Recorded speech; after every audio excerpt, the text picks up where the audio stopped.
Hey guys, so today I'm going to be using Google Earth to tell you about a trip I took. I think it was 2 summers ago, man, it feels like so long ago, when I traveled and studied abroad in Europe. And I'm just going to go through and kind of show you guys some of my favorite places and some of the things that I did. So here we go. Starting off, we're I got dropped off at LAX by my mom and dad. All right, I think that's where most trips are going to begin.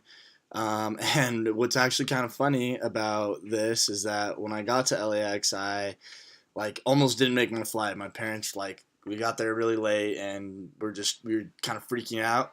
But I was able to make it. Got on the plane safe and took off. And my next stop was Madrid, one of the coolest places, in my opinion, in all of Europe.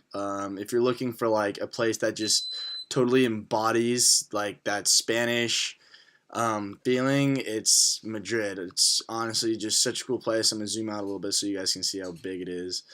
So this entire area is Madrid. Just absolutely cool place. Wasn't super touristy, and there's just a lot of cool stuff to see. So I'm going to show you right now. This is the downtown center of Madrid. It's called Puerta del Sol, and this is just pretty much like the downtown area, like any other downtown, where people come to go grab some food, explore the city. This is like also the main area where you can transfer on to all the different metro stops from here. So yeah, I used to come down here all the time when in my free time when I didn't have class, just kind of hang out, grab a drink with a couple of friends, and kind of explore. So that was really cool. Another really cool place that's right next to it is Retiro Park, which is somewhere that I would go a lot.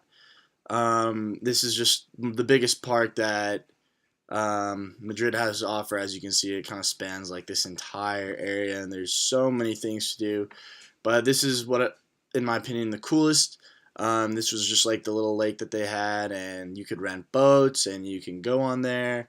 There are always people kind of either playing music or just kind of hanging out, enjoying the scenery. And when I was there in summer, there were people all the time in the park just hanging out, having a good time. So next, I'm going to take you to one of my favorite cities, which is a small little town in northern Spain called San Sebastian. I went here on a weekend trip, and it was honestly like one of my favorite places to go. It has a super cool cove, as you can see. It has a large cove where people go to enjoy the beach. This is actually a picture I took. This picture turned out way too big, so I'm just gonna ignore that. But it was just a really cool place to see. And you can pretty much walk this entire area right here, and it's really easily walkable. Um, and there's just a bunch of really good places to go eat. This is like inside the alleys. As you can see, it's like super tight everywhere. And you just walk along, and there's so many people's there. There's so many good places to eat. And it was overall just, again, a really good experience and a great cultural experience there. So after San Sebastian, another really cool place that I visited was Amsterdam. I don't think I need to get into how awesome Amsterdam was, but I'm going to. Amsterdam was easily my favorite place to visit, and just overall was really cool. I'm going to zoom out so you guys can get a better picture of what it looks like. So Amsterdam is like pretty much like kind of like a horseshoe, as you can see, like right here. This is where all the main stuff happens. But this was a really cool area. Right here is they have this huge "I am Amsterdam" sign, that's right in front of this really cool museum. I forget what it's called, but as you can see, Amsterdam is just a real cool place. What was cool about Amsterdam is everyone rides around on bikes. So I don't know if you can notice here, but there are just a ton of bikes, and like no one really has cars. People are just biking around because, as you can see, everything's like super tight and close together. So people just kind of zoom around, on bikes here, and then there's the canals, and you can take a canal ride, which is also really cool. When I was in Amsterdam, I actually got the chance to go to this real cool place. I'm sure some of you guys may have seen it in pictures, but the tulip fields, which just isn't too far out of Amsterdam, but it's pretty much just giant fields of tulips. And this picture does it does it justice. Honestly, it looks exactly like this. Like there's just rows of different colors everywhere, and you just get this super Amsterdam, Netherlands kind of vibe, and it was awesome. So the next place I'm going to take you is to another another really famous spot in Spain in northeastern Spain in the Galicia region.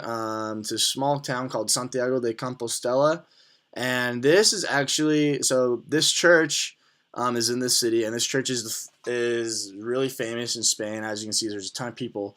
It's actually the final destination point for pilgrimage, which many Christians takes, called the Camino de Santiago de Compostela.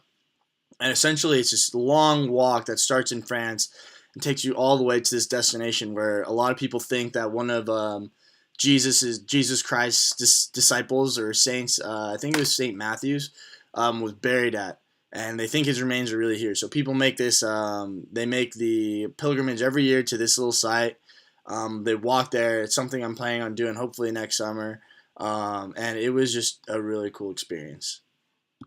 So the last place I'm going to take you guys is to another place just north of this, a little farther north, called the Torre de Hercules, which is in A Coruña, Galicia.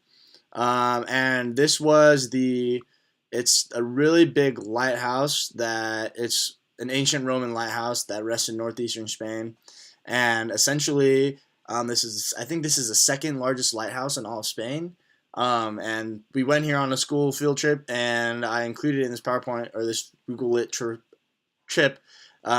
because it just of how cool like the scenery was, and how you walk up these long stairs to get here, and then you see this beautiful coastline, and it was really gorgeous.